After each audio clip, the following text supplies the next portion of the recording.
glad he's here. Yeah. That's what There's another one that they charge a sales tax on. We can't sign this. I need to put this one next to yours. I got a question Just for you. They just go. Is there like a card that you have to present when you go, like to those places, right?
So we made up a little bit of ground. Sorry, I didn't mean to scare you. No, it's just loud. All right, we're going to go ahead and get started. Call this meeting to order. I've asked Councilwoman Bradshaw to lead us in the prayer and pledge. Let's pray. Heavenly Father, we just come before you tonight as representatives for this great city that you've blessed us with. And Father God, we just pray that tonight as we meet and talk about business, that we are just spirit-led, spirit-filled as we keep things good and represent the people of this city in the best way that we can. And God, I just am so grateful also for this great weather that you've brought us to have in the end of February. Thank you. Thank you so much for all that you do and your goodness. And we just ask all these things in your name. Amen. Amen. Salute, pledge. I pledge allegiance to the flag of the United States of America and to the republic for which it stands, one nation, under God, indivisible, with liberty and justice for all. Thank you. Thank you so much. All right. If we could have roll call, please. Terry Lamar, Here. Troy Shropshire, Here. Lori Bradshaw, Here. Travis Malure, Here. Randy Chitwood, Here. Charles Trammell, Here. Chris Gonthier, Here. Bruce Smith. Here. All right. Thank you. All right. Petitions from the audience. We have Mr. Colker. This is not the normal means to do this, but circumstances beyond my control made it such, but I wanted to get this information to you as soon as possible. You've been given two schedules, one for December, one for January. And when I first started doing this around September, projecting deficit that I thought we might have, it was at about $1.3 million. If you look at January, this deficit that is now being projected is down to just barely over 800,000. So we have actually decreased that projection by $500,000 in 4 months, which is good. Now, can I guarantee that that is going to continue? No, but it's trending in the right direction, which is good to see. Technically, I mean, right now, if this was the end of the year, we would still be about 700 or 800,000 short, which would, in effect, reduce our carryover by that 800,000. We will continue to monitor this and watch it, but right now, these are the most current numbers available. This is January. I got these numbers Friday, I think, maybe Thursday. Anyway, and so they're fairly fresh. I know we can't ask questions here on this part, but I am available, email, phone. I do return calls. I do return emails. I may not be available immediately, but I am available.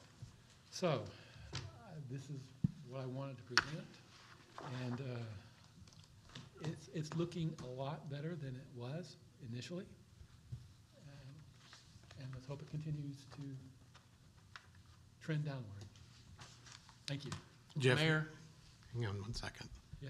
You did mention earlier today that we would see a third payroll coming up. Right. So But some of okay, those other things would, the third payroll, but there's revenues that are projected that will, like we are owed by the school $208,000 still for the year, which we will collect, but we've only collected 56. MUB pays a little off. They don't pay the first month. They pay twice in the last month. So there's an additional $60,000 that is being factored in there. So those revenues will offset that third payroll. So hopefully that third payroll won't make a big change on this, based upon my calculations. Okay. okay. Mayor, since this is such an important topic right now with the council, and it was not put on the agenda to ask questions, but it is done from the petitions of the audience, and where did the rule come from, or did the council or the mayor make the rule that questions cannot be discussed and talked about with the petitions from the audience? I can answer that. So the reason for that is petitions aren't necessarily published beforehand, and the council can't discuss things without giving prior notice to the public. Otherwise, it's a violation of the open meetings. You have to give notice what the council's gonna discuss. So somebody can come and tell the council stuff, but if the council's going to discuss anything or vote on anything, they have to give notice. And I apologize, but when I found out that I was not on the agenda, this was my suggestion, because I wanted to get you the information somehow. Now, if we need a special meeting at another date, I am agreeable to that. If you want me at the next board meeting, which will be in about 2 weeks, I'm agreeable to that too. But I wanted you to have this information as soon as possible. We had discussed earlier today, so that you were asked to be here way before the agenda. Yeah, We had other things that we had to pull off of the agenda in the last minute and on all of that. I missed getting him on here. I wanted him here, and the only way that we could legally get him here was to let him be here. So earlier, Courtney and I had talked, the idea, and we talked with Jeff this afternoon, is to plan a special meeting, just Jeff and us, where we can hash out everything we want to talk about. But to get him here tonight, this was the only way that we could do that, because this was originally, like a 5-page agenda last Friday, because of some verbiage that was wrong on there, so we needed to get that fixed. And then all of that, and the time that it took, didn't happen. So Jeff was asked, he's here. This was the best we could do, is give him that opportunity to present this. We will schedule you're gonna let me know what works. We talked about that. We'll get a meeting where we can, in the next week or so, where we can just sit down with him and you guys can ask away. So a special council meeting within the next week or so to discuss the budget. That is the plan. Okay. Right? And so with that, having these should give you guys kind of a direction of where we're headed as we go into that. So you can go for that. Of course, Jeff will make himself available if you want to talk to him between now and then. yes, if you want to, my email and call the office, I will call back. Okay. Thank you for doing that. I would like to ask the clerk that I know that we get information sent to us in emails and documents and spreadsheets and such, but can we get all of the latest data, the spreadsheets, the budget report and everything printed off So for us? these, I got this we met at what, 2 o'clock today? Yes. 3 o'clock? So these came this afternoon, literally Okay. a couple hours ago.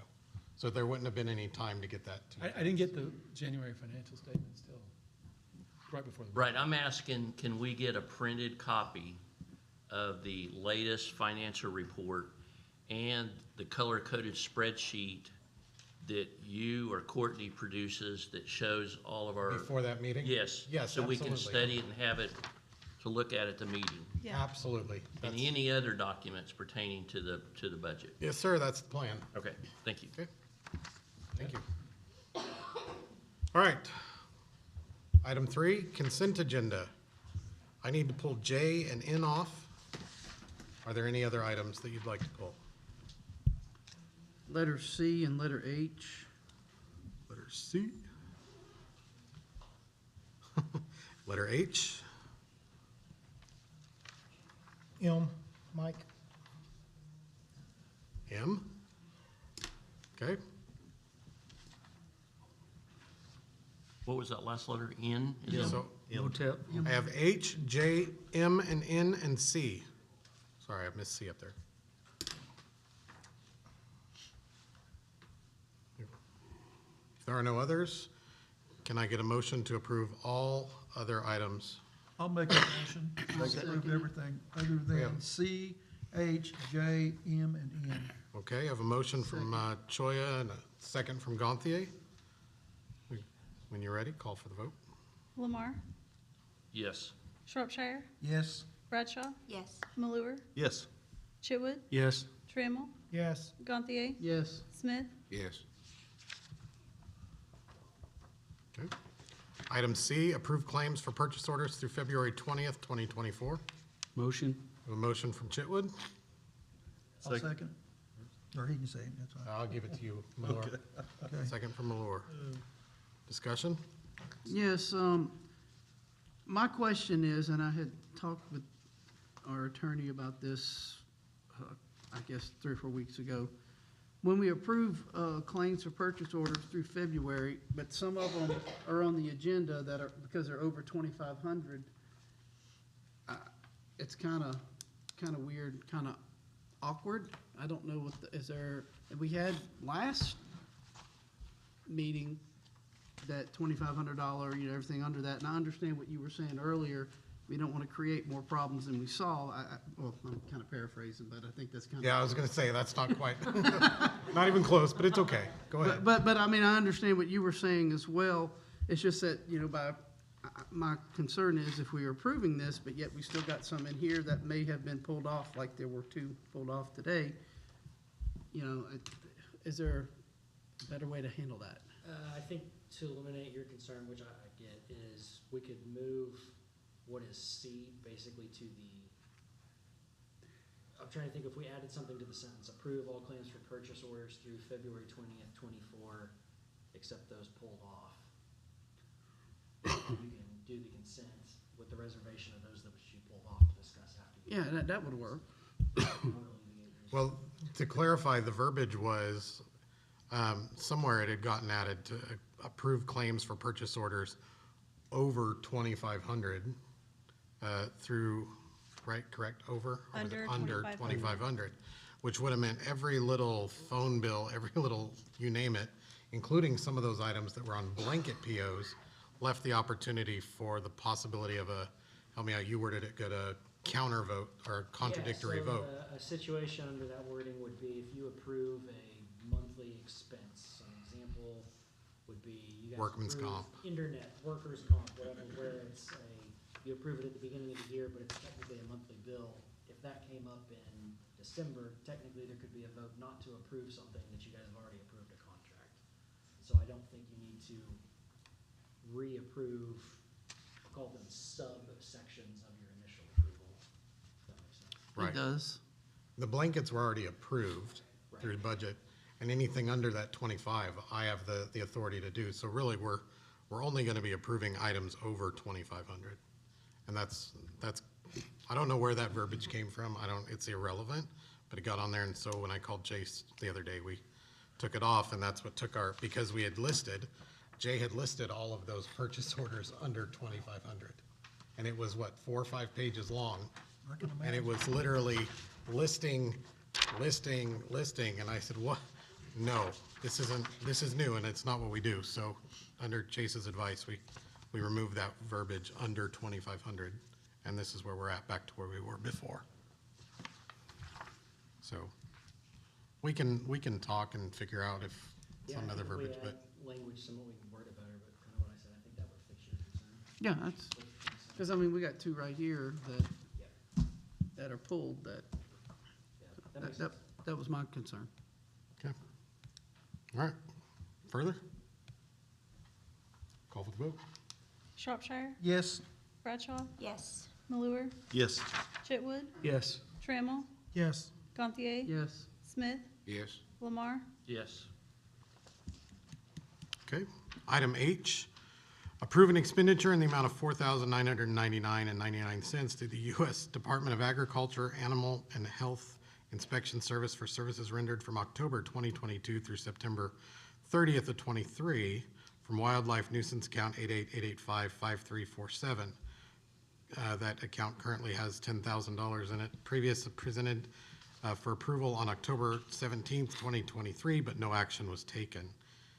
Before we go, let me give you a little bit on that.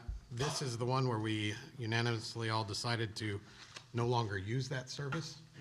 But when we went back and looked, that hadn't been paid because the only action taken was to no longer use that service. So we need to pay that bill. So that's what this is. So do I have a motion? Motion. A motion Second. from Chitwood and a second from Gantier. Further discussion? Yes. Yes, sir. When we discussed this at that meeting back then, and we agreed not to do this, why were we not told at that time that the bill before us was for the previous year and not for the renewal for this new year? That had actually, we did discuss that this was for the end of year service. So we got the bill at the end of the service year, not renewal. This is not a renewal. So we have to pay that service from October 22 to September 23. That service was already done when we got the invoice. And do we know why on this invoice from the USDA of why we're charged $1,067 for program support and $826 for supplies and materials? What is broke down on So, what we got for program support? If you remember, when we talked about this, I provided that, it looked like a Word The document. stats, It numbers? had like 5 items on it. Right. So the cages, the traps, their mileage, those were the things that were under there. In terms of the services rendered, that's the contract that was signed before I took office. And the personnel compensation, we're paying their salary when they're We're- federal government employees? We are paying for the hours that they used here, yes. And they know that we did not renew the contract. They do know. They do know. So, And we are not, since we did not pay this back then, we are not, is it correct that we are not being charged the administrative late charges? we late have payment? not been charged those. So when I talked with Darla the other day, those the bill was as it is there, the $49.99.99. So before we get any further, I'd like to get that knocked out and not take the risk of opening that opportunity, so, Okay, thank you. yes, sir. I'll make a motion to approve it. Okay. I made the motion. Oh, you did? Yeah, we already got And you that. seconded that motion. Oh, All right, further discussion? If none, call for the vote. Bradshaw, Yes. Malure, Yes. Chitwood, Yes. Trammell, Yes. Gantier, yes. Smith, Yes. Lamar, Yes. Shropshire, Yes. Okay. Item J,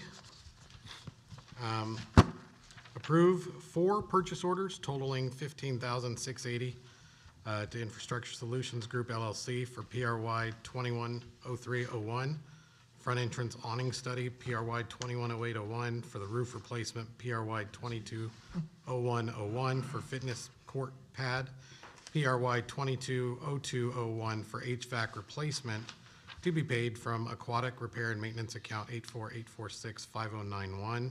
Current balance on that was $78,508.09. There is a change to that. We will be using $6,120 from, if you're ready, I'll read that account, 848455075, outside services, and $95.60 from 5091, aquatic repair and maintenance. So, well, let's do a motion for discussion and I'll explain this. Motion, oh, second. Got a motion from Choya and a second from Mr. Chitwood. These invoices are the invoices that were presented to the city prior to Mr. Powell, Steve Powell leaving the service of the city. We have, Would you go over those numbers again, what you're pulling out of? yep, 848455075. Do you need the amount? Yeah, 6120. okay, and the other one? Is 848465091. And that's 9560. Okay. Thank you. Yeah, no problem. So when these were presented to us, these were presented as invoices that Steve Powell did not submit to Larry. When we got that, we were, yeah, it's quite a bit of a shock.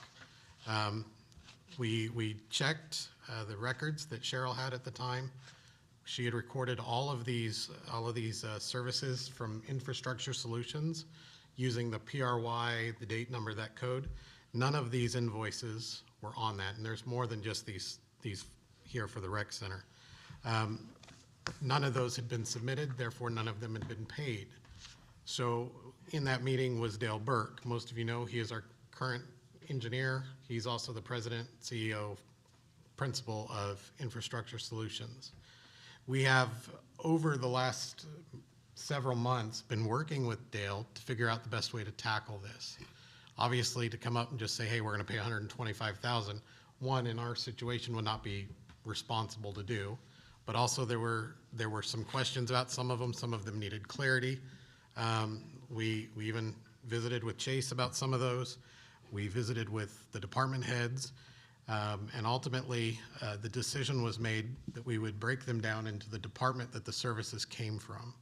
So all of these invoices, and we've got our rec board president over here, he can attest to that.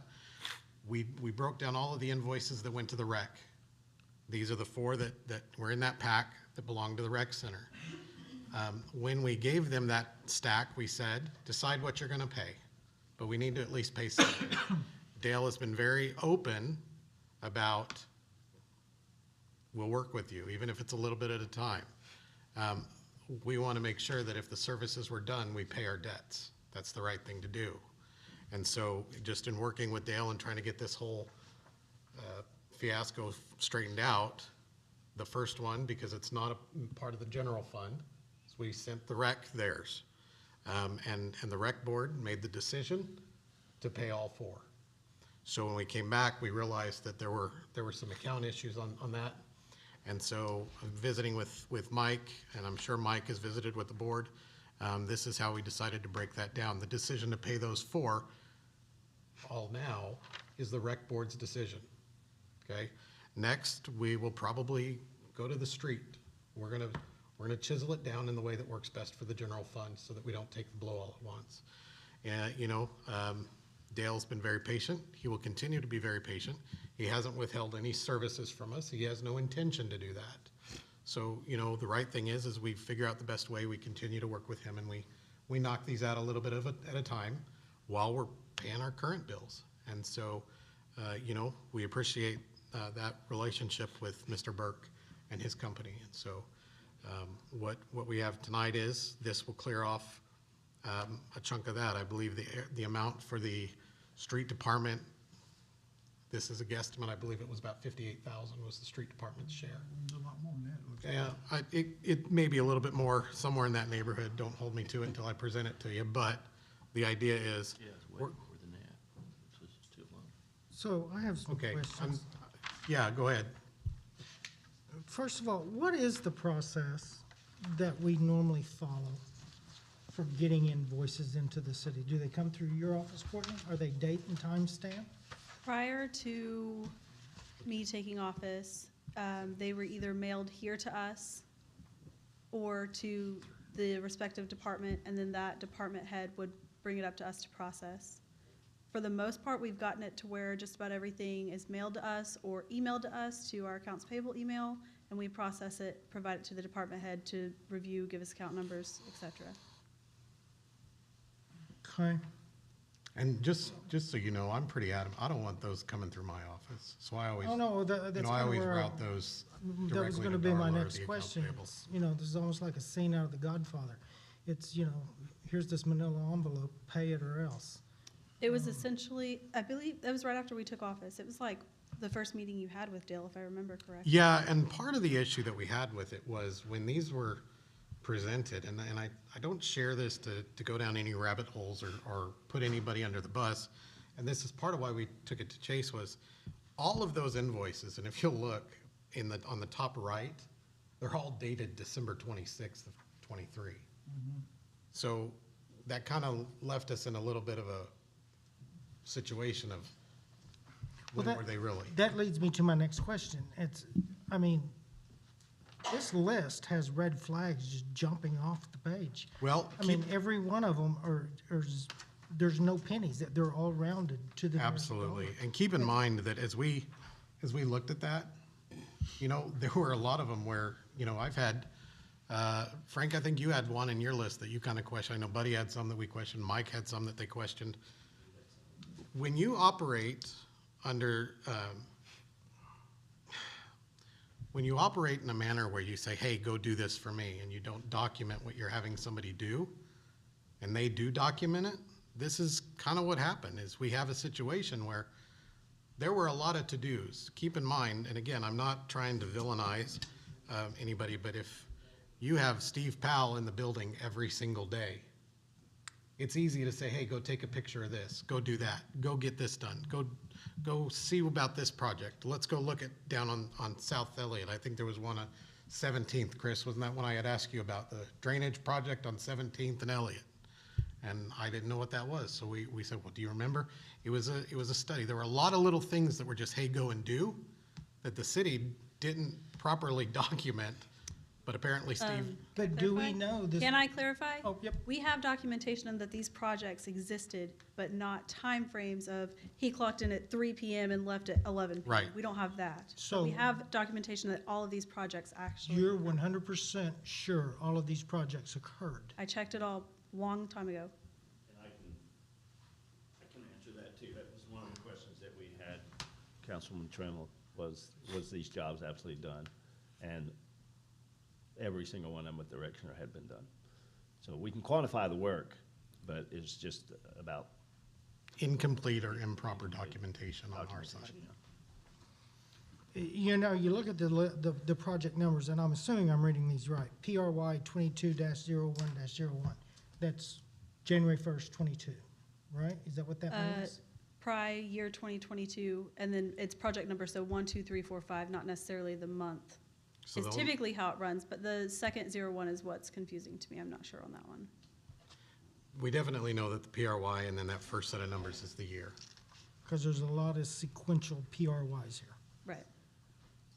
The question I have is, if Mr. Powell did this work, did he turn this into the infrastructure office to get paid? I mean, he bound to have gotten a paycheck for this. I don't know what he did on his own at the home office. That I'm not privy to that. But it looks like they would have some information of what they were paying him for. Well, I do know that Mr. Burke was just as shocked as we were when we figured out what was in that envelope. So, yes, Okay. So what date were these submitted to you? I believe it's May 31st? somewhere in And how that. were they submitted? Literally in a manila envelope in a lump sum. And who presented them to you? Steve Powell, right as he No. was, Dale brought those to you. no, he was Was Steve. Dale was in the room, but Steve presented them. And this was in May of last year, Correct. and that was in last fiscal year, so why wasn't this addressed in the budget, that we had this debt facing us that we need? There was to address? nothing kept secret about this. Almost every counselor, with the exception of maybe a few, I had very openly discussed these debts. My question is, why were they not put into the budget, in the new budget, since this was a big debt? Because at that was time, we facing? were still trying to figure out what was legit, what had been done, what hadn't been done, where we were at with that. We were trying to figure out the budget itself. And with Dale's cooperation, there was no urgency to that. Okay. And why were they presented to the council for payment now? Do you want me to wait another 6 months? I mean, I don't mean to be, what I'm saying is at some No, I point we mean, have to. why wasn't it done last month or July the 1st after the new budget? Or why now? Well, I've explained that, that we took those, we went through, we've sorted them out, Okay. we've tried to go through them. We That gave wasn't it, something we did in one day. I can know, it probably guarantee takes that. it's probably a nightmare to figure it out. oh, it was Exactly absolutely. why we finally presented it. Not only that, we had to figure out in that budget where we could pay these amounts from. And if we had the funds in those to take care of, and then we send it to the boards, the boards have to approve it, then it, there's definitely So a duration of were time. these, I think I know the answer to this, but they weren't line items in the budget that we were facing this year. They weren't planned, no, Okay. absolutely not. And then, since we know this is kind of a controversial issue, why isn't Dale from Infrastructure here to address this and talk to us about it? He Any actually questions offered on to that? be here, and I told him I didn't think that he needed to be because he lives a few hours away, and I figured this was gonna be just fine without it. But he's absolutely available to come talk to you guys anytime about this. Okay, and then my next question is to Mr. McBride, Yeah. that since these are in previous fiscal years, what does the state statute say about paying your bills from past fiscal years? And isn't there some sort of statute language that if it's so old that it's not a valid debt anymore? Especially if they weren't addressed back then? Yeah, there's something that exists, I need to look at the wording. I know when we went to that class, they said that it had to be turned in within so many days after the end of the fiscal year. Right, and that's why I'm asking Yeah. the city attorney exactly what the statute There's a says about statute that. on that, I don't know it off the top of my head, I can find it. You remember that statute? I don't know the statute number, but it's due by September 30th of the fiscal year, and I have to file a notice in the paper every year. So, has this kind of thing come up before?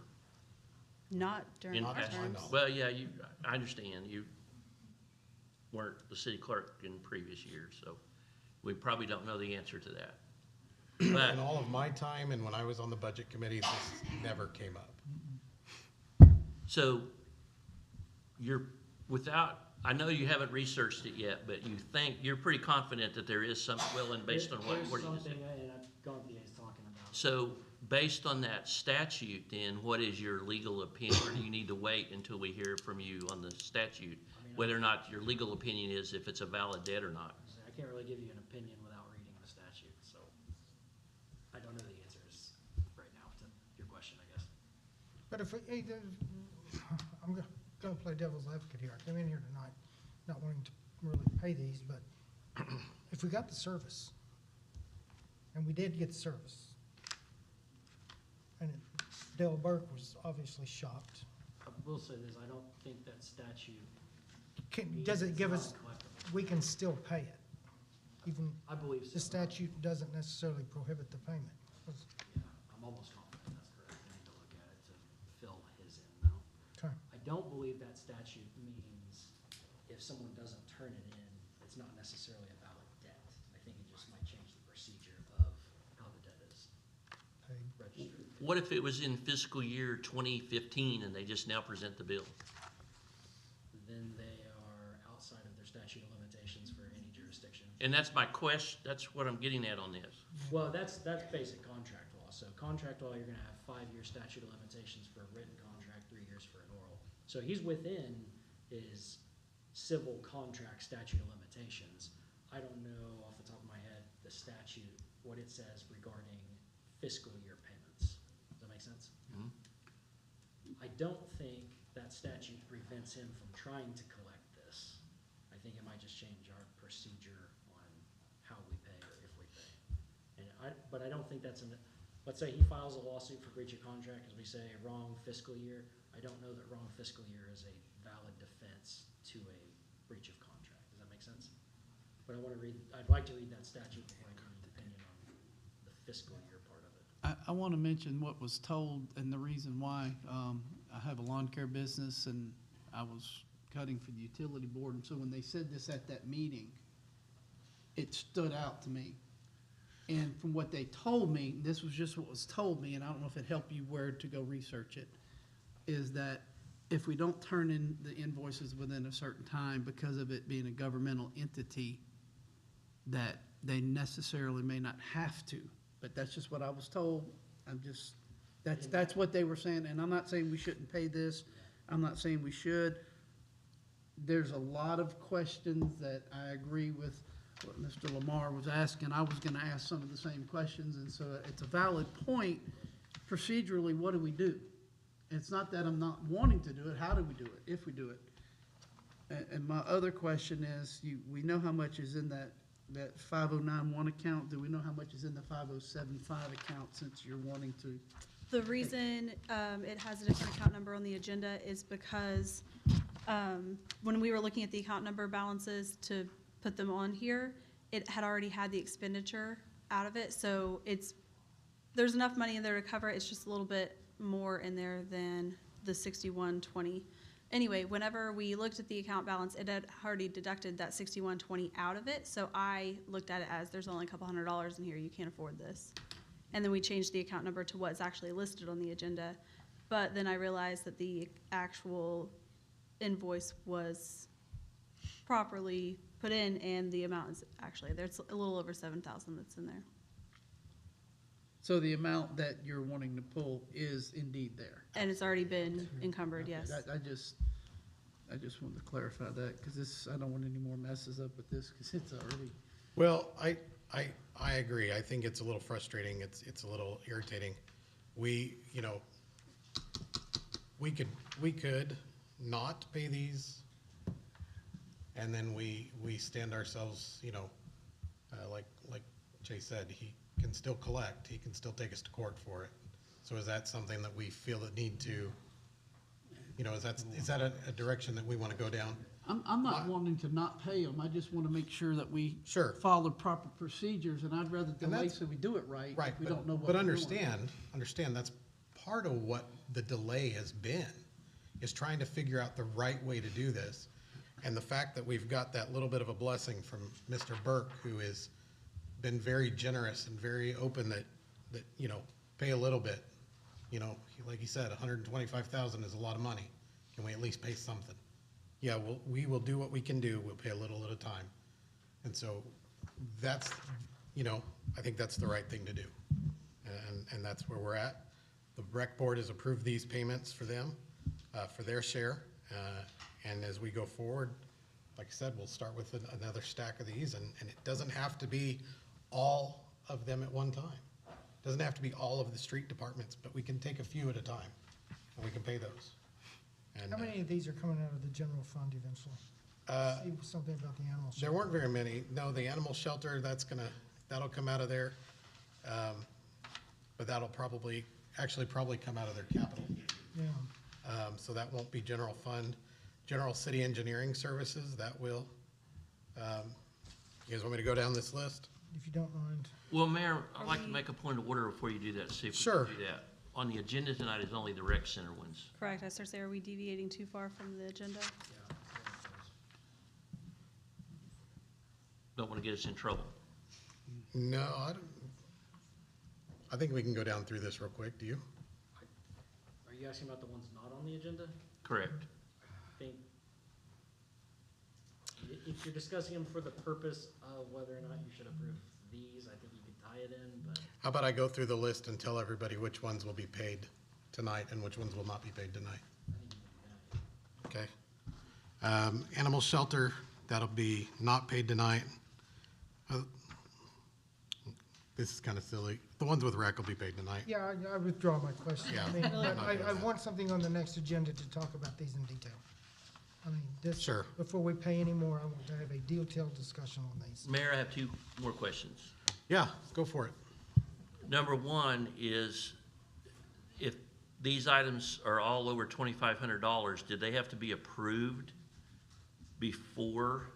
by the council before they were done, or approve them, or is that because just to approve the purchase order later? Or were these approved by a mayor, were these approved by the council at the time? I wish I had that answer for you, Terry. My guess is the projects that are over more than likely came to the council at some point. You know, you look on there, we've got Whitaker Park Tennis Court parking lot. We know that came before the council. Oh, yeah, that That's one not was a discussion for tonight. But, you know, the fitness court pad at the rec HVAC, you know, there's a few. Centennial Park Bridge, I think, was one that Frank was like, what? So, I don't know. What was your contract with him? Was it similar to mine? Because, Yep. for example, I can work on stuff without approval of the Yes. council. I believe that is how those contracts work. I'd have to dig in and, So if his is similar to mine, and again, I don't know what his is, but if it's similar to wording on mine, if he's doing anything at the request of basically an employee, he can bill for it without council approval for the action. I don't know if his contract is like that, but if it is, that would answer your question if that is what the contract is. Okay. And then my last question is, when these, other than having, and I know you all, the city clerk's office prepared this spreadsheet for us, but other than having a project number and what it is and what a bill for it is, I think we need to see a copy of the actual study that was done So a lot of, to document what, Sure. to document it. If And you- for example, on the Salt Creek projects, when I first got on the council and I asked the mayor for the information on those projects, there was a document that was prepared by infrastructure that was Salt Creek Branch project number so-and-so, and it was a document that told what that project was. I think that if have this kind of controversial about whether these are gonna be paid or not, and I'm not arguing that they shouldn't be paid, but I would like to see those reports that was prepared by them on each one of these items, so we have some sort of documentation for us to visually see what that project was. would we have those on file? Absolutely, we do. The only thing you guys requested for this meeting was this list. Nobody asked me for anything else. I will I'm prepare talking about that, for the but- future on, Right. But I will gather that, but nobody's asked for that. They only asked for the spreadsheet, so that's why it wasn't prepared before. And In fact, specifically, I asked not for the copies, I asked what, in the budget. Just the it'd be a spreadsheet. tremendous Exactly. amount of paper. Yeah. But I will say, as you got this here in your packet, just and I'm just asking it to be emailed. I don't need to see the for, piece of for paper. point of information here, the way that you have these in your packet is exactly how they came to us in that envelope.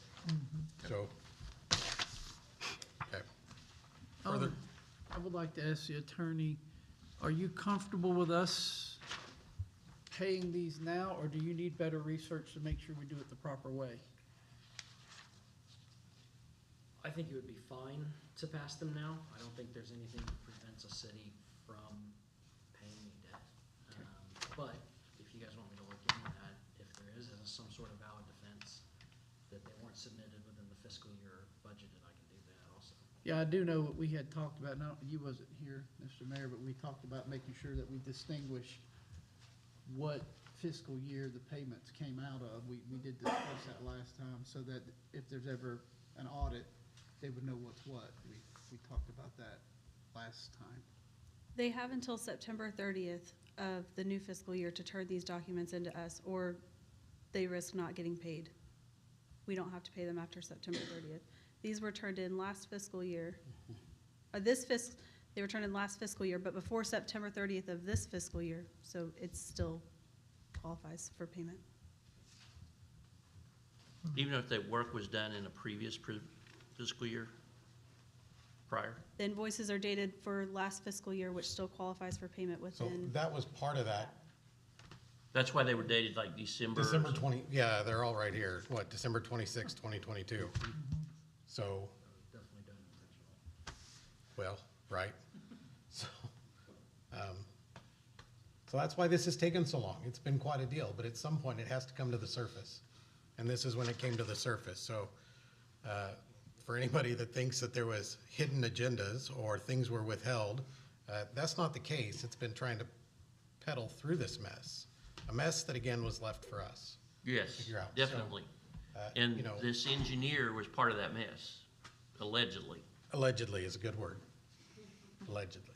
So, you know, I could have sworn that you had brought up the attention of that envelope with all these and you were going through them since I've been attorney. oh yeah, when you first came on, do you remember there was that little error where I called you to see if you had them? So, yes. So, yeah, you know, these have been all around the block, but at some point we had to bring it out, and working with Dale, letting Dale know what our intentions were to take it department by department, and here we are. That department, the rec department has approved it through their board, and here we are with you guys, so. Mayor, I have one more question, and this is gonna probably answer all my questions for when this comes up again. Do you have a question about it? No, she said that's what you said last time. I know I did, but I did, but you brought up a good point. You said that Mr. Powell, the actual engineer, came in and presented you this packet. Is that the proper way that those things are normally built, or don't they go through their business office and then they're presented to the different? So typically when the bid packet, and correct me if I'm wrong, typically when the bid packets come through on the projects, this is included in that, and that goes directly to the accounts payable to be paid out. again, this was step number one to me telling everybody, don't send me the invoice. Not that it will, not that I won't get it where it needs to go, but that's not the process. We have a dedicated email account, and it is, what? Accounts payable at pryorcreek.org. Accounts payable at pryorcreek.org, and that's where we tell them all to send it. I've had, where they try to send me a little $100 invoice, and I say, no, that doesn't go to me. That's not the process. I don't want it. So, it is what it is. Do we have a Scribner's error here? The agenda says, Yeah, that's what I had said at the beginning. is that what you said? Okay. Yeah. I missed that. That's why I pulled that and item in. Yeah. Okay, so it's 220801, right? Do what? It should be 220801 is what we're paying tonight? It's the 6120 plus the 9560, which is the 50. He's talking about the project numbers. Yeah, there's two of them that have the 220801. Oh, that, yeah, I didn't see that, did I? And on the paper, one of them, 21801, is for roof replacement, and the other one is animal shelter. So it'll be, yeah, 22201.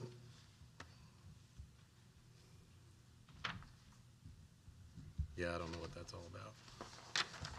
Did you notice that? Be great if they weren't all dated the same date. Oh, yeah. And I just want to say, I know. Or they y'all weren't all inherit- for the same invoice, or for the same department. I know y'all inherited a mess, and I don't fault you for this mess. I You appreciate or that, Courtney. Mr. G. It's nuts, but it is confusing. So, Mr. Mayor, I'm glad that Mr. Burke is working with us, but I think he probably has an obligation when he gives us bills that's 3 or 4 years old. well, again, he wasn't the one, we weren't even dealing with him, so. But I can't imagine a company going that long and missing $100,000. That's kind of odd, but. Well, I think that's kind of why Mr. we Burke gotta had pay that it, shock. we owe it. I understand that. Yeah, yeah, that's why Mr. Burke had that shock when he heard, so, and again, just for a point of reference, you'll see, for example, on PRY 220101, for the fitness court pad, you'll see time times 8 hours, 200 an hour, 105 an hour, 100 an hour. Steve was by the hour, so everything Steve did, all those little, Steve, go take a picture, Steve, go look at the water fountain, Steve, go check the door. We were paying hundreds of dollars an hour, and he was here every single day. Dale is by the job. Dale's price will come in the bid packet, and he is bidding himself for the job. We won't get these by the hour things unless specifically in the contract, there's an additional contractor that needs to be an hourly rate. But everything we get from Dale will be by the job, and everything we've gotten from him has been included in the packets as his contract rate for the job. So there's also plenty of days, plenty of weeks, we don't even see Dale up here. So we're not utilizing that same, I don't even want to know what you want to call it, but that same ability to just use and abuse. So, Also, I'm not sure what kind of Scrivener's error you're talking about with the It's project the numbers. roof replacement. It says on our agenda here, it says 210801, and that should be 220801, is what he's saying. Oh, his letter says 220801, but the actual invoice says 210801. okay. So, So we'll go off of the invoice and not the letter. correct. Does that help? Mr. Trammell? Sure, Okay. sure. Sure. All right. Further discussion on that? If none, we'll call for the vote. I actually need a motion for approval. You guys did discussion only. Motion for approval, excuse me. I'll second. All right.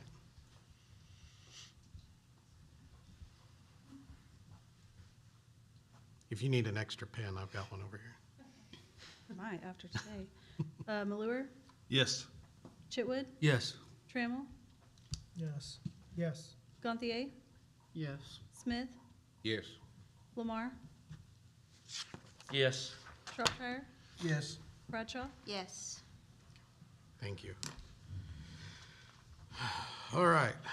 Item M, as in Malure, approve an expenditure in the amount of $5,992 to Jayco Heat and Air for installation of a new evaporator coil at the Police and Fire Emergency Service Center from bond account 878755426. Balance is $229,431.57. Motion. Second. He's got it. All right, boys, settle down. All right, we got a motion from Chitwood and a second from Choya. Mr. Mayor, was this evaporator coil, was this for the replacement or also for the coil? This was for that emergency repair that we did. This is the final number on that. I have this if you want. What do you want me to look at? If you need to use that to explain anything. Yeah, so, you've actually got the PO. Look at you, Mr. Gontier. But that's one of the ones we was holding because we hadn't Sure. approved it yet. So breakdown of this 5992 per the invoice from Jayco Heating and Air. We got 11 units of R410A 25, 14 hours of labor for journeyman. We've got 2,080 in the evaporator coil, filter, dryer, silver solder parts. Service for journeyman for Seth, he charged us $1. If you know, Seth with Jayco Heating and Air is also the one that's doing our air conditioners at the rec center.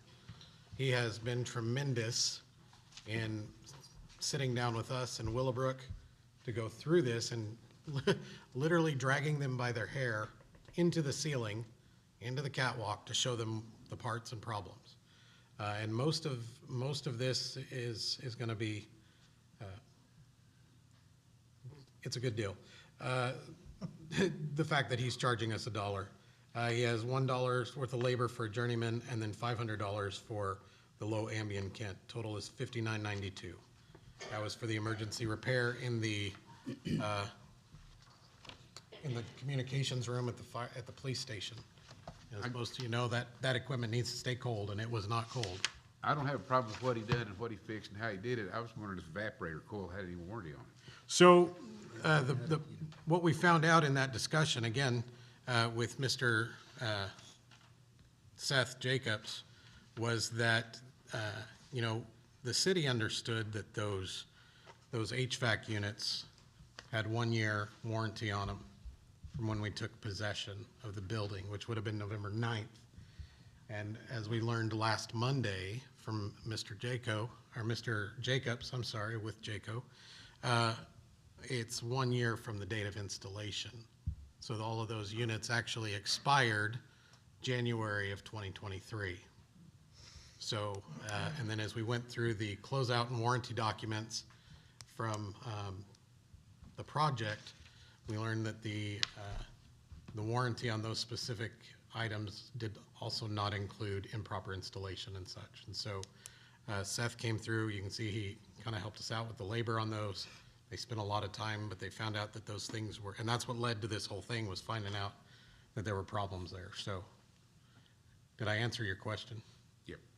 Good, thank Well, you. what about that confused, I appreciate the background on what happened to the old system, but the question was, what is the warranty on this one? So It's not mentioned in the paperwork. So doing this repair, from what I understand from Mr. Jacobs, doing this repair does not extend to the warranty anymore. I'm talking about the new coil that he put in. What's the warranty on it? So it'll be, no, I don't think that's what I'm saying. It does not extend our warranty out. You see what I'm saying? I'm missing it. The warranty, if you had a coil on the warranty, it went out, we got a new coil, then there's not a warranty on it? I'll ask him and I will find out what that is for you. Hitting that. And I will send that in an email first thing in the morning. The coil To each, specific. I mean, I'm glad he to did. each one of you individually. How about that? Except for you. I think he wants to know if it's just If the on new the coil itself. Right, no, Yeah. he did not indicate that there was any further warranty on that. So at this point, we'll have to call him and find out. Good. Further questions? Yes, one question. Okay. There are going to be future repairs done on the whole system. There are going to be a lot of repairs done. A lot of those repairs, Willowbrook has already started getting their subs back out to fix some of those problems. Some of those problems, they admitted that they needed to take ownership to. I think it would be getting off on a rabbit trail if we started to go down what some of those are. Right, but there are gonna But in be, discussion with Willowbrook, Brenna is supposed to be getting back with me by the end of this week on what they'll cover. I know that 2 of the subs that were there had mentioned that they were gonna go get various things and come back and rectify some of those problems, i.e. drainage issues, things like that. And you'll find a lot of these problems are gonna be related to drainage, improper installation and such, so. did Jayco, that was a very good thing that they went through and did this for us. Yeah, it took quite Did they do a this? long time. Did they do it across the street at the library also? No, we did not make it over there, but I did call Carrie, and I asked her if she had any issues with her heating and air. She'd mentioned there were just. Yeah, come on now. Uh-oh. Are we getting too far off of this agenda item, though? Oh, I just wanted to know if it'd been looked at the library, that's all I need to know. They have not been to the library yet, but they are very much aware that there's still items from that punch list that need to be addressed. Right, so as far as heating and air at the library, we had some issues related to a gas leak that we had that didn't have anything to do with CMS Willowbrook. And then we did have one drainage issue that CMS has already taken care of. As far as I know, that's all we've got. But they haven't inspected it yet.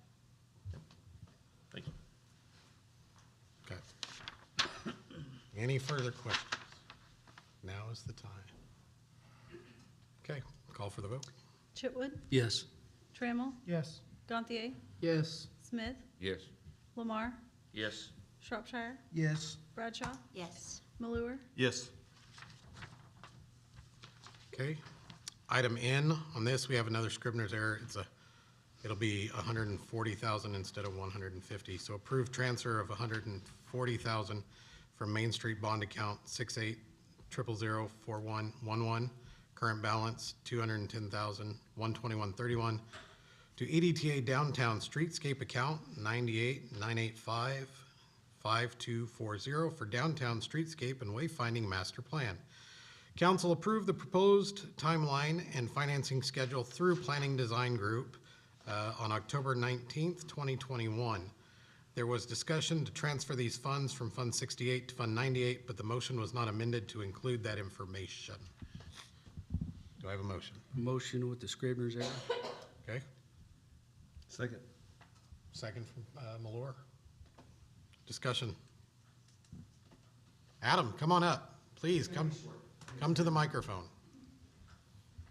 So I verified with Courtney today, the balance in that account is 481,000, not 210.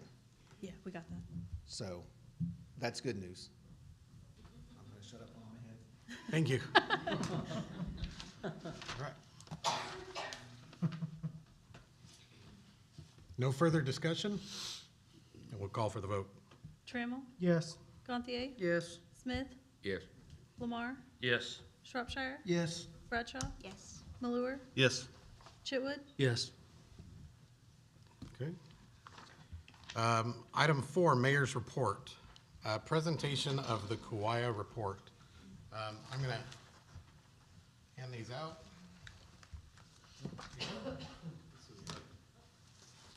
Thank you.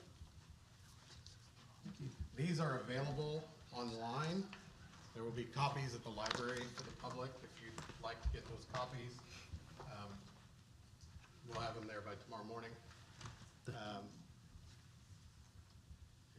Thanks, sir. Bruce, you get the package. Would you open that and give you and Chase one? All right. And give me one. Here, you go ahead, take this one. I'll take one.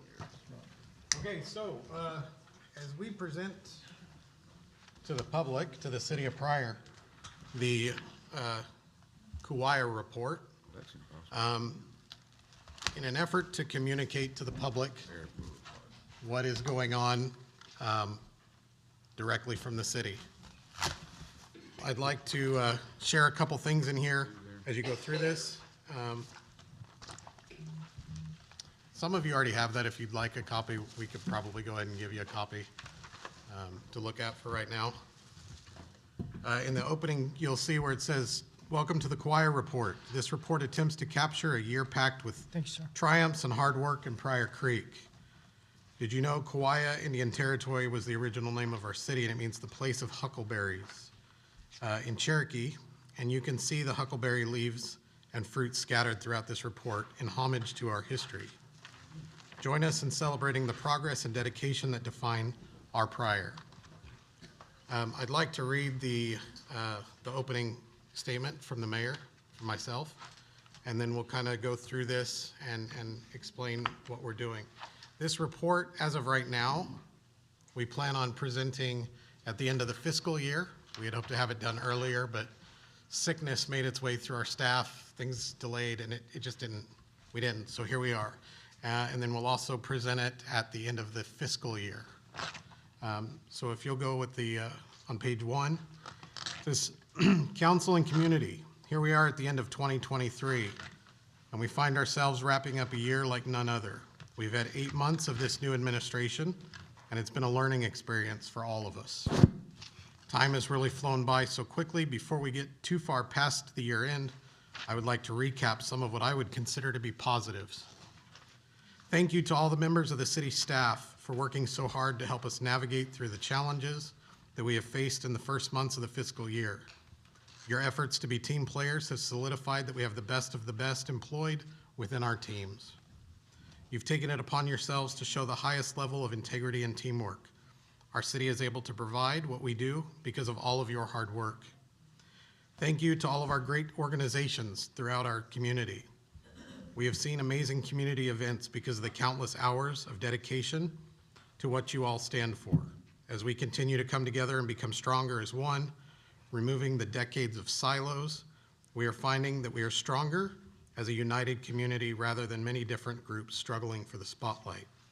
From Freedom Fest to Third Thursdays, parades to football games, we continue to learn how great our Pryor really is.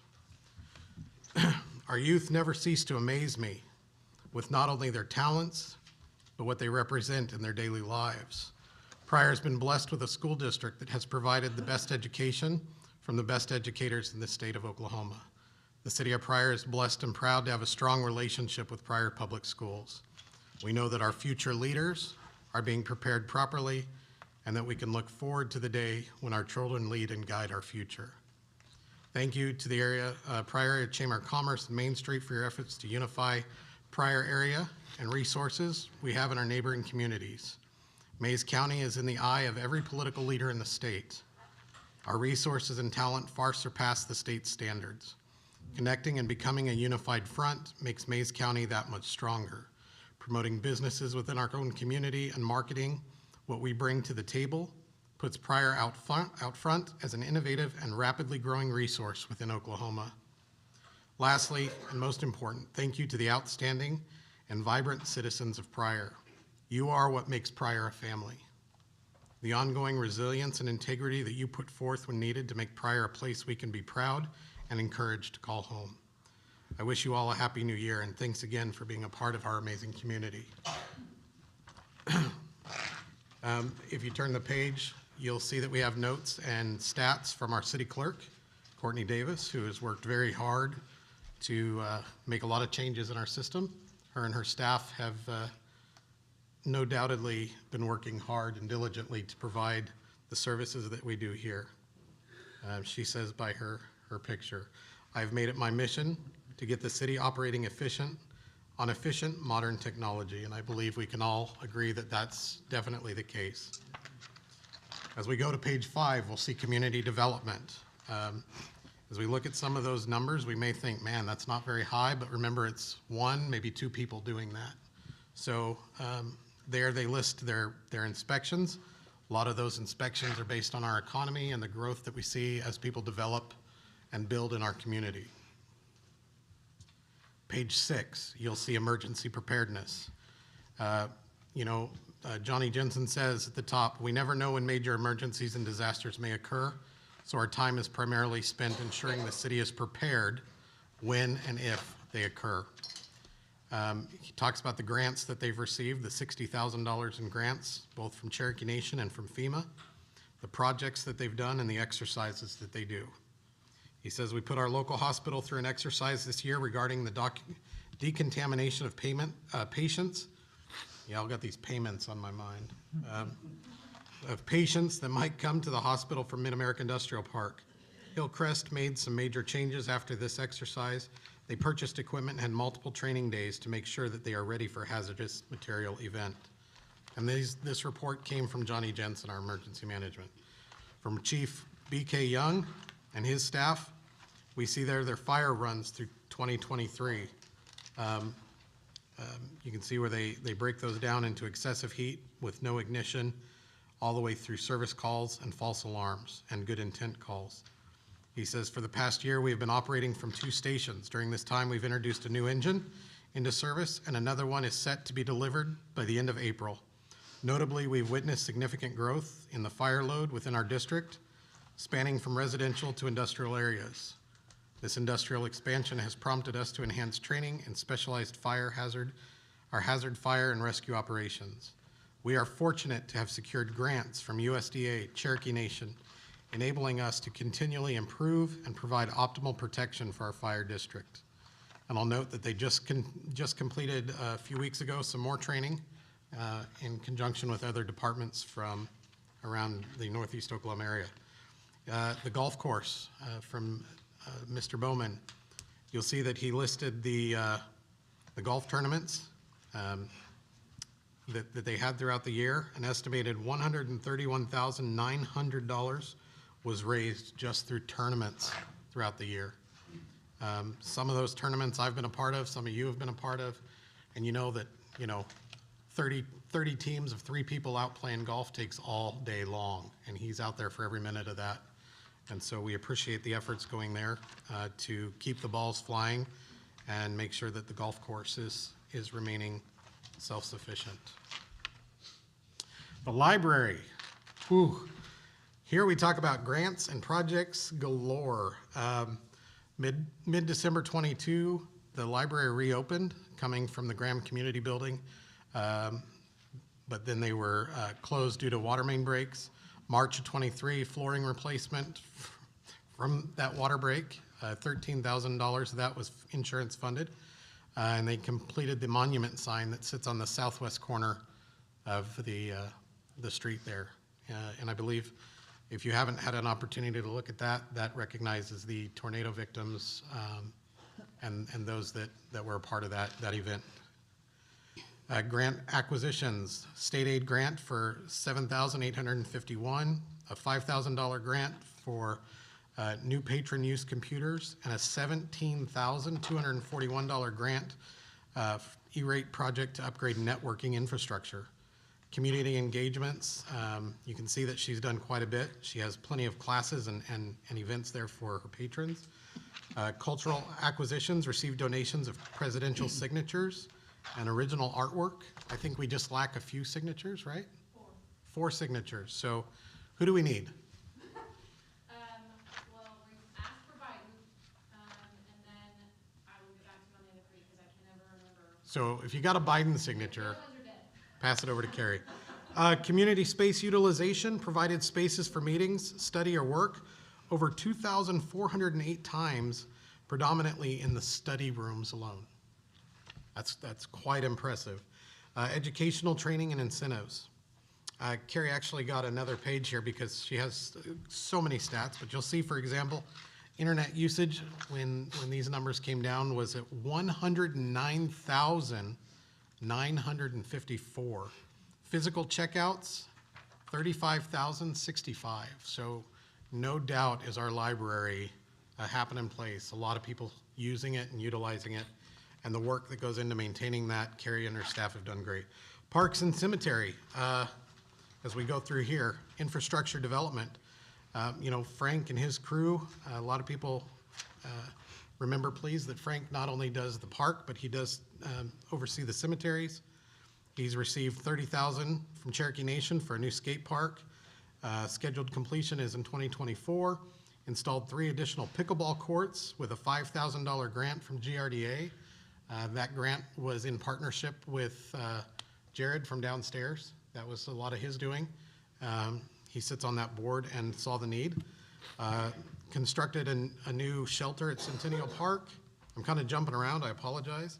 Expansion of the tennis court parking lot and installation of LED lights. And then I think as we go down to the cemetery at the bottom, you'll see that they concluded the year with 100 burials and the sale of 61 additional lots.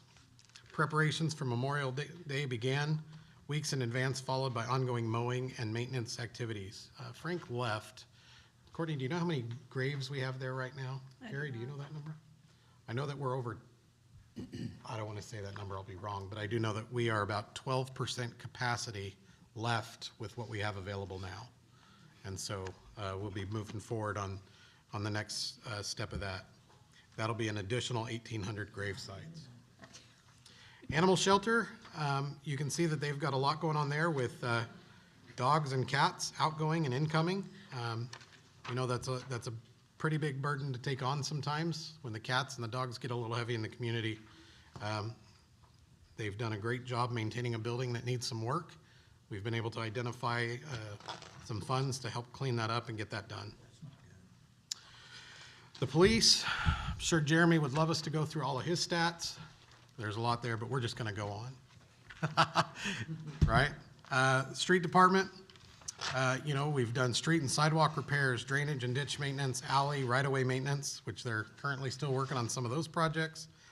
If you'll see, mowed ditches covering around 10,700 feet. Also while performing necessary weed eating and spraying, drainage areas mowing about 2,300 feet. Executed leaf removal from ditches over a 2-week period.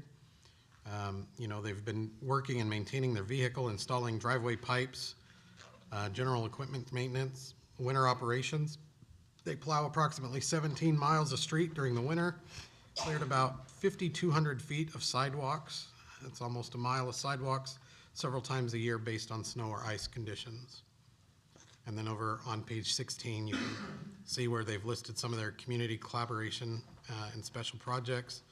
The Northeast Third Place milling, some of the alleyways, Main Street on some of their needs. They've been helping the Trails Alliance work on a lot of their bike trails. Collaboration with MUB on asphalt and concrete repairs. Page 17, the rec center. Again, we've got 2 full pages here of things that they do. Remember, they have aquatics, they have fitness, they have several different departments within there. The biggest outcome that you'll see on the rec is that they've been focused a lot on safety and maintenance. Implemented HVAC maintenance plan. They've got upgrades to faucets and valves that have come with a lot of those. Patched and repaired holes where pigeons were entering into the building. In the pool side, refurbished the irrigation system for the lawn, repaired exterior walls outside the pool storage, upgraded interior lighting, which was funded and provided by a $79,000 grant for lighting. Programming, they've constantly been working on their programming, such things as swim lessons. You'll see they've done 140 swim lessons, 48 kids in the after-school program, sponsored an art class for Green Country Boys and Girls Clubs. They hosted the Halloween Carnival. They also took part in the Dam Jamboree this year.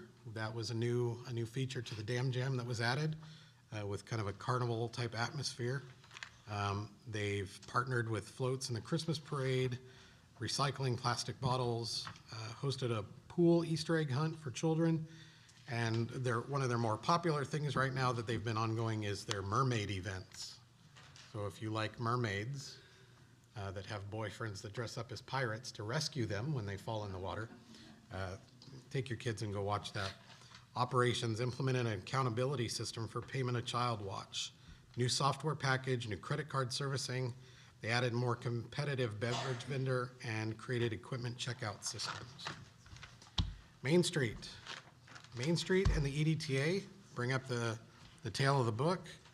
Again, we go through the economic vitality approach. We completed pedestrian counts and walkability studies to use as data for upcoming grants to help our downtown and walkways become safer and more accessible. Jenny, are you okay if I don't read all of this? It's great. She goes into the number of grants. She says our services complete funding approximately 800,000 for phase 1 of our downtown streetscape project. Groundbreaking is set for November 2024 and will service beautification, ADA compliant, and infrastructure needs in the Adair and Graham intersection. So we appreciate the partnership that we have with Main Street and the work that they're doing to help our town grow economically, to become a more approachable and usable space. And, you know, they really come to the table with a lot of information that helps the businesses downtown know what they need to do and what's the right scenarios or buildings or places for them to be. The EDTA, the Economic Development Trust Authority. Again, this is one we had several pages trimmed down to one. We are very proud of our EDTA. Sports Economic Impact Grant. So you can see the Sports Economic Impact Grant facilitated by the EDTA has played a pivotal role in supporting upgrades and improvements to the local youth sports facilities. Some of those projects include Mays County Soccer, Edwards Soccer Complex, upgrades to the bathroom facilities, improved lighting for practice areas, and the U10 game field. If you have not been to the soccer complex to see how that is lit up now at night, it's pretty much like NASA, wouldn't you say?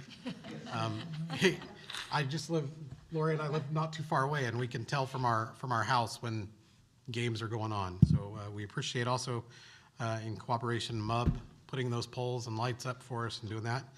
A $50,000 project made possible through contributions from Cherokee Nation, City of Pryor, MUB, and the EDTA. Lake area softball, enhancements to the complex, new fencing for the fields, from a $50,000 project made possible through contributions from partnership with Cherokee Nation and the EDTA.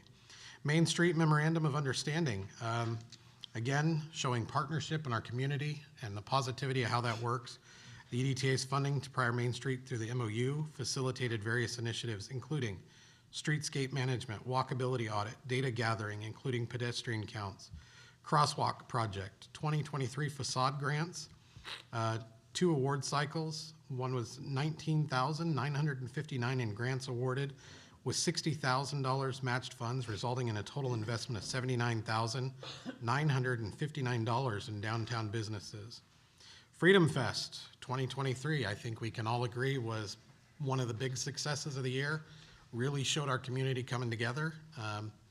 Side note, we had an opportunity today, I told Adam about it, to get the ball rolling on 2024. So that's already in the works for 2024. But with that, we secured fireworks show with initial funds of $25,000 from the EDTA. 25 sponsors contributing with 60% of donations being less than $500. An estimated 50 families participating in daytime activities, 20 vendors showcasing products and service, inflatables attracting over 200 children and youth. There were a lot of children on those inflatables, a lot of children. Fireworks show witnessed by an estimated 400 cars and 1,600 people on site and an additional audience from surrounding areas. The report was that almost everybody watched it in the street, from their driveways. We had people watching it from their farms 6 miles away. And best of all, we coordinated that with surrounding communities to keep people in Mays County. So we did ours on the 1st, and Salina did theirs on the 4th, with other neighboring communities doing it in between. And we were able to see a flex in our sales tax numbers for that time period, for the sales tax kept in Mays County. So, you know, again, economic development there. The pool task force, which is an ongoing thing, and then additional EDTA costs and our contributions, $150 in funding downtown alleyway resurfacing project, $33.96 in funding Mays County Trails Alliance for bike route maps, and $2,911 in funding for a grant writer for rural business development grant aimed at renovating the Graham Community Building's commercial kitchen. I think it would be fair at this point for me to give an update on that as of today. That grant cycle is coming due. We are on track, and it looks like that project is going to come in under budget. And the grant writer that we have has gotten almost all of these grants that we talk about in here with 100% success. So it's looking like we will be able to get that $500,000 grant. Let's keep our fingers crossed and say some prayers so that we can work to get that Graham Community Kitchen back to a usable and absolutely phenomenal state. So all of that takes a community. We've got the Chamber of Commerce on page 21.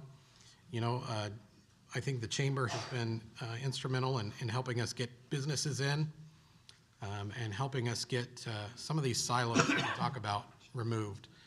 As you see the coming to of such programs like Impact Pryor, Impact Mays County. These are programs designed to bring us together. Impact Mays County kind of spurred the idea for the Mays County Mayor's Coalition, where we come together and we build off of each other and use each other for resources that we may not have or bounce ideas off. And so, you know, the one thing that I want to say is I am so proud of Mays County. I'm so proud of Pryor Creek and all the efforts that everybody's done.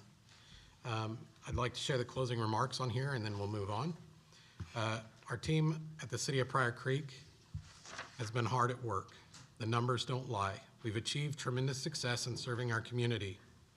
We're committed to providing the highest quality of life possible for every citizen and guest. And our efforts have led to a thriving and dynamic Pryor Creek. We're grateful for the progress and dedication we've seen from all corners of our city.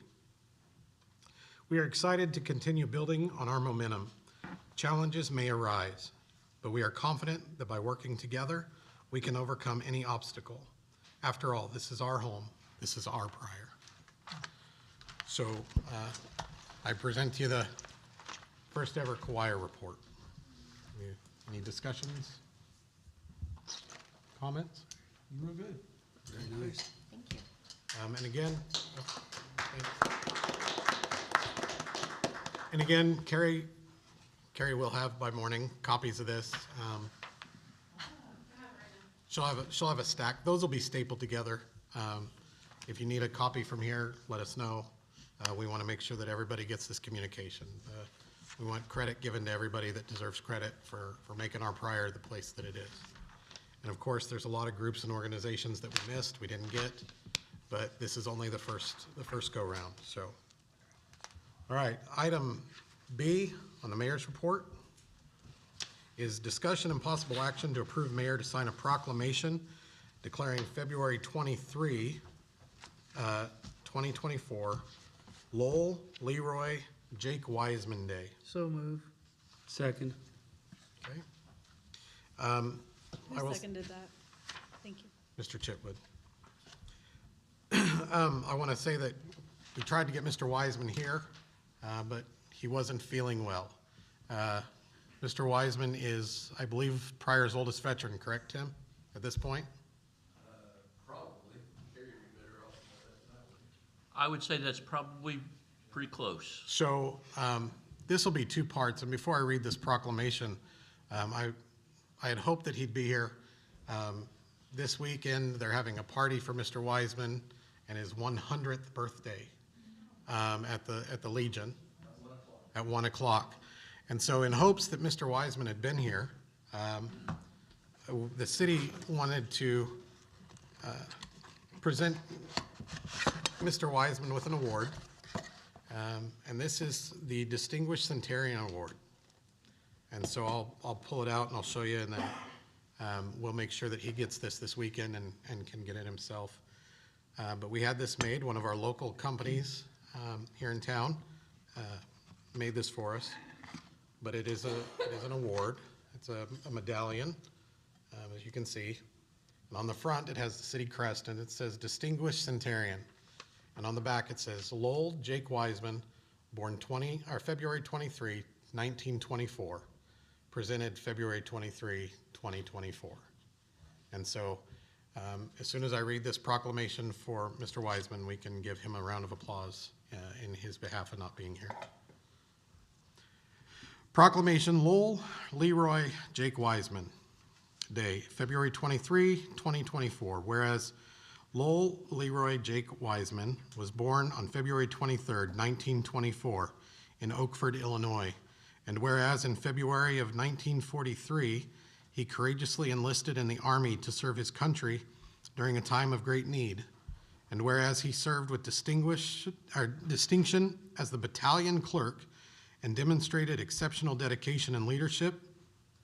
And whereas his passion for aviation led him to apply and be accepted to the Pilot Aviation Cadet Program, where he pursued his studies in engineering and aerodynamics at Arizona State College. And whereas on January 30th, 1945, he married the love of his life, Margie May, and together they built a life of love, commitment, and service. Whereas he selflessly served his country for 20 years, contributing to the safety and security of the nation. And whereas his unwavering commitment to his community and country is further evidenced by his membership in the American Legion for over 50 years. Now therefore be it proclaimed by the mayor and the city council of Pryor Creek that this council for and on behalf of the people of Pryor Creek does hereby declare February 23rd, 2024, Lowell Leroy Jake Wiseman Day in the city of Pryor Creek. On this day, let us honor and celebrate the life, achievement, and enduring legacy of Lowell Leroy Jake Wiseman.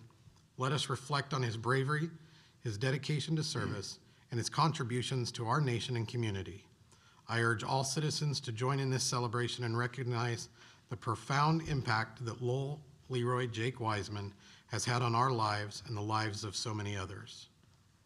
So I would encourage you, if you haven't had the opportunity to meet Jake, that's what he goes by, take time and listen to one of his stories.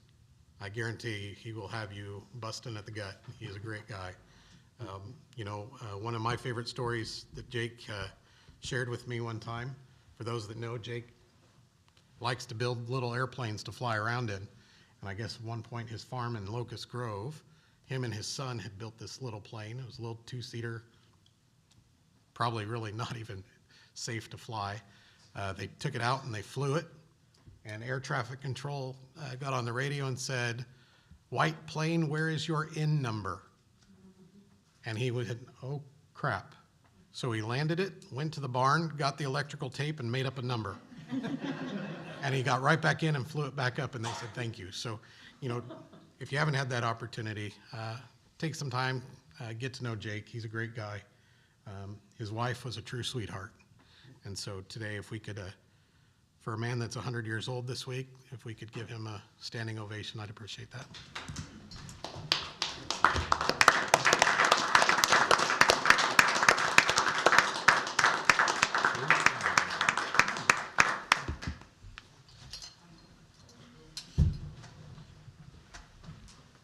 All right. So, we have a motion and a second on that? We did. Okay. Call for the vote. Gantier, Yes. Smith, Yes. Lamar, Yes. Shropshire, Yes. Bradshaw, Yes. Malure, Yes. Chitwood, Yes. Trammell, Yes. Okay, we have also another proclamation. And I was out of town the week that we were supposed to do this, but, when I was in school, back in middle school, I think that was my challenging time in life, and there was an educator in the building, Mrs. Shosto. She was our school counselor. And it was just great to know that as a kid who was struggling, middle school sucks for everybody. It is what it is. It's awkward years. That there was somebody there who I could confide in or I could go to if I needed help, as she pats her husband on the leg. But the idea is that our school counselors are more than just counselors anymore. A lot of times they're social workers. A lot of times they act as parents, if you will, overseers, guardians. They take care of our kids. And so I'd like to, we're going to kind of retro this one back, February 5th through the 9th, the National School Counseling Week, and I'd like to read that proclamation, if we could get them. Motion. Yes, a motion, thank you. Second. Second. Motion from Chitwood and a second from Malure. National School Counseling Week, February 5th through the 9th, 2024. Whereas school counselors are employed in public and in private schools to help students reach their full potential. And whereas school counselors are actively committed to helping students explore their abilities, strengths, interests, and talents, as these traits relate to career awareness and development. And whereas school counselors help parents focus on ways to further the educational, personal, and social growth of their children. And whereas school counselors work with teachers and other educators to help students explore their potential and set realistic goals for themselves. And whereas school counselors seek to identify and utilize community resources that can enhance and complement comprehensive school counseling programs and help students become productive members of society. And whereas comprehensive developmental school counseling programs are considered an integral part of the educational process that enables all students to achieve success in school. Now therefore be it proclaimed by the mayor and city council of Pryor Creek that this council, for and on behalf of the people of Pryor Creek, does hereby declare, in retro, February 5th through 9th, 2024 to be National School Counseling Week in the city of Pryor Creek. So again, I would call for the vote on that, and then we give our school counselors recognition through an ovation. Call for the vote. Smith, Yes. Lamar, Yes. Shropshire, Yes. Bradshaw, Yes. Malure, Yes. Chitwood, Yes. Trammell, Yes. Gantier, Yes.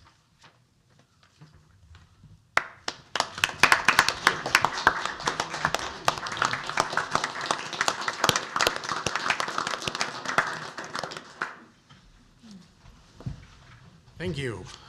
We love to recognize those people.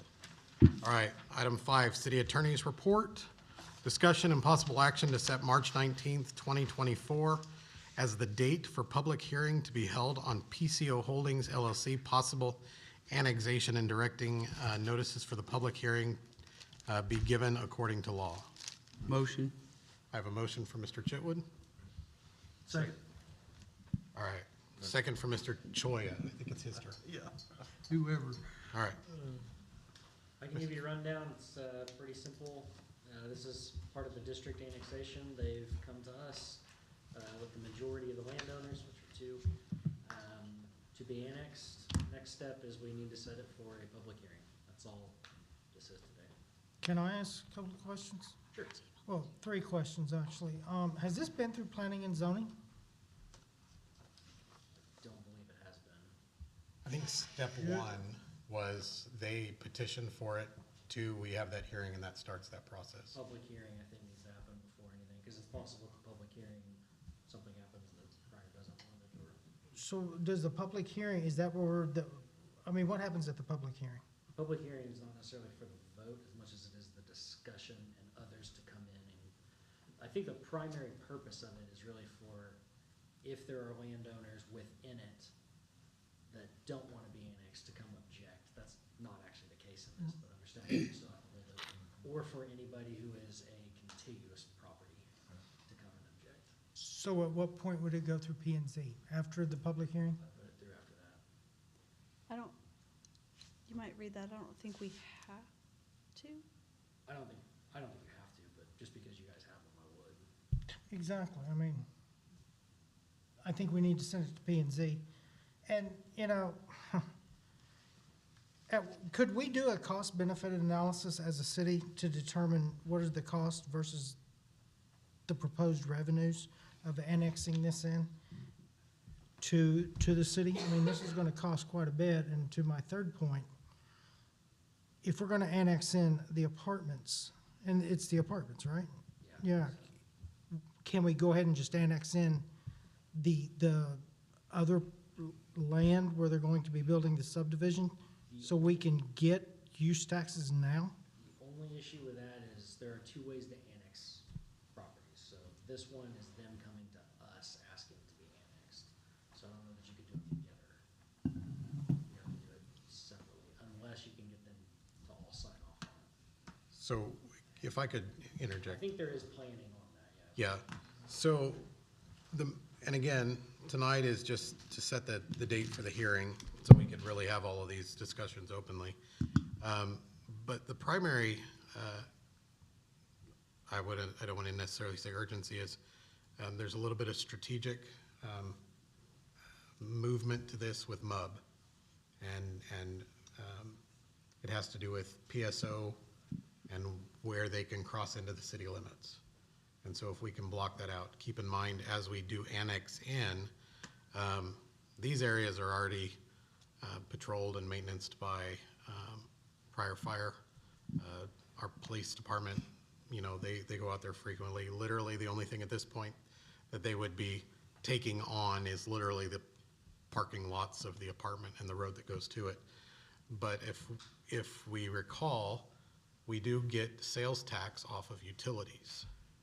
And so by capturing that and keeping this area for ourselves, for MUB and MUB's jurisdiction, that allows us to get those utility sales tax off of our utilities. We also get use tax off of Amazon purchases and everything. Correct. And that'll hold a lot of people, so. Right. Will that cover the cost of the street maintenance out there that we'll have to start, which is So I've visited cost with, benefit? I'm not saying I'm against it or for it. Right. Let's do it, let's not say we hope it's gonna cover everything. So let's So- do a cost benefit analysis. so in visiting with Buddy and visiting with PCO Holdings, the industrial park, who has done a lot of the street work out there, those streets were built to a 30-year design, which surpasses what the city's expectation is. So I believe when I talked to Buddy, he said we were at a 20-year was ours with ODOT standards, and these are all to ODOT standards with a 30-year. They're built very thick, very heavy. Now the parking lot at those apartments, that's private property. So, you know, that, we're talking specifically the road work that we would be doing. But right now, it's primarily the apartments and what appears to be about a 25-foot or so swath to Elliott that would allow us to secure our dominance as the utility holders for there. It would lock PSO out from the south. So I'm gonna go back to my question. Have we done a formal analysis on the estimated cost to bring this in down the road versus the benefits, the additional revenues we would be getting? No, nobody sat down and done a The reason this is Analysis. presented to us is because they filed this with us, and we have to have it, we have to set this date out for 30 days. It's not something we've reached out to them to do. They filed this with us first. So again, tonight is just to set the date for the hearing. But we can have this discussion later on, the 19th?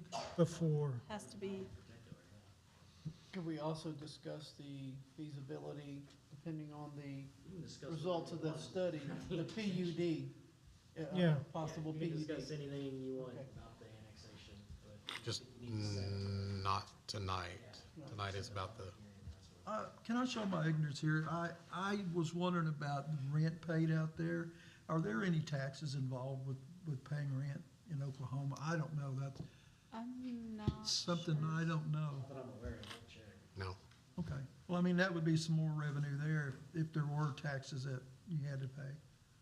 Mr. Mayor, I did some checking today, and right now, let me back up.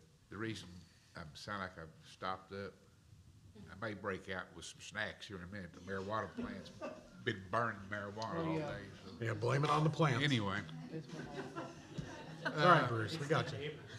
that's why I've been. It's the neighbors. That's why I've been so calm.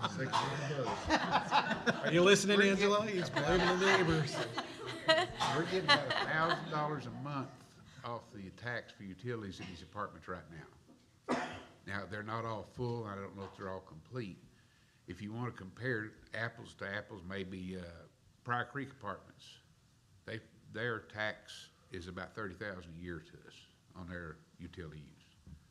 So that gives us some, I think Jared's gonna have some better facts and figures for us. He will, and, you know, Jared had his board meeting tonight. He also had an operation a few weeks ago, so he wasn't really feeling like coming up here tonight. But when we get into that, I'll say this to make you feel more comfortable. We did have a meeting with MUB's attorney, Jared, and they're planning more of this than Pryor is. You guys just decide whether or not you want to really approve their plan. So he knows more of the details in and out of that, but I don't think there has been actual cost benefit. no, there's not been any actual analysis done at this point. But Jared, and I imagine he would want to come to your hearing He will. Questions, anyone here? Further questions? Yes, I have one. Has the utilities from MUB already been extended out to there Yes. before it was annexed into the Yes, city? Is and- that legal or illegal It needs to or be, improper? it's improper. It needs to be rectified. And what's the protocol or procedure to do that? They need to be in our jurisdiction. They need to be annexed. So MUB's attorney's sweating, Yes. which is another reason I think they're pushing. Is that normal protocol for municipalities to do it that way? I don't know that I would say that it is normal protocol to do something you're not supposed to do.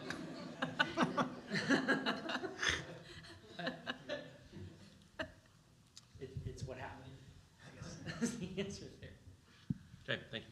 So we're kind of in a catch-22, is what you just sat there and said. Ish. We either have to vote yes to annex it in, or the utilities have to come down. Most likely. That would be a good question for Jared. Jared So- and MUB will be able to, yeah. And I would So probably are they say I running don't- utilities out to the new subdivision, or planning to before we annex it in? Don't know that one. That's So, all MUB.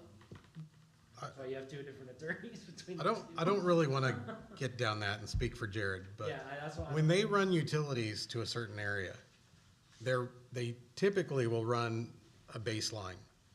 You know, if they're running sewer to where the North Star Church is, And to clarify, I don't think running the line is the problem, it's providing. but what they do is they'll get them out there and then they hook them up. The situation though now is we just need to make the decision to set the date. Will the Yeah, that's all, MEB that's all attorney, tonight is, we're actually probably starting to get too far. will the MEB general manager will their attorney be here also to answer legal questions? That would be Jared's call. I don't want to spend their money for them on their attorney money, but I would imagine if you wanted that, we could ask Jared and Jared would have Ben here.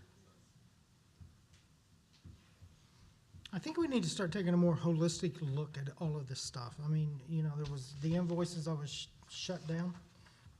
I mean, now I'm being shut down on this. I mean, Well, again, we've I'm gotta going to take a throw it very out there. Holistic look at this stuff. These MOUs were put in place before this administration was in office. And the agreements were signed and done. And so as we go forward, But I think we still need to talk about them. absolutely. That's my point. We've got to take a very holistic approach and have a very comprehensive discussion here. And Or, I mean, you'll be able to do that at the hearing. hearing. Has everybody seen this MOU that was signed by the previous administration with MEB? no. I have a copy of it. Does anybody else have a copy of it? Because we're getting really far. Let's Can you have that in the packet for the meeting? do a records request and Courtney can get that emailed to you. Please email me first so you can file the records request, and then I'll send it to you. Don't use caps. I'll just send it I to like caps. everybody. Send it to everybody individually. That way if somebody. Thank you, Terry. Call for the vote. Thank you. I think I do. Lamar, Yes. Shropshire, Yes. Bradshaw, Yes. Malure, Yes. Chitwood, Yes. Trammell, Yes. Gantier, Yes. Smith. Yes. Awesome. Committee reports, budget and personnel. The 12th. 12.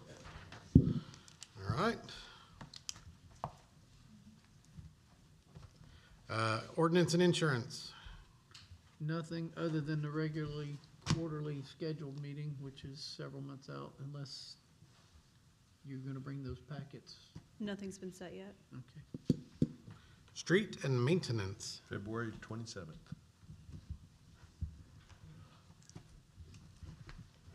All right, we do not have any unforeseeable. Can I get a motion to adjourn? Motion. A motion for Mr. Chitwood, Second. second for Mr. Gantier. Call for the vote. Shropshire, Yes. Bradshaw, Yes. Malure, Yes. Chitwood, Yes. Trammell, Yes. Gantier, Yes. Smith, Yes. Lamar. Yes.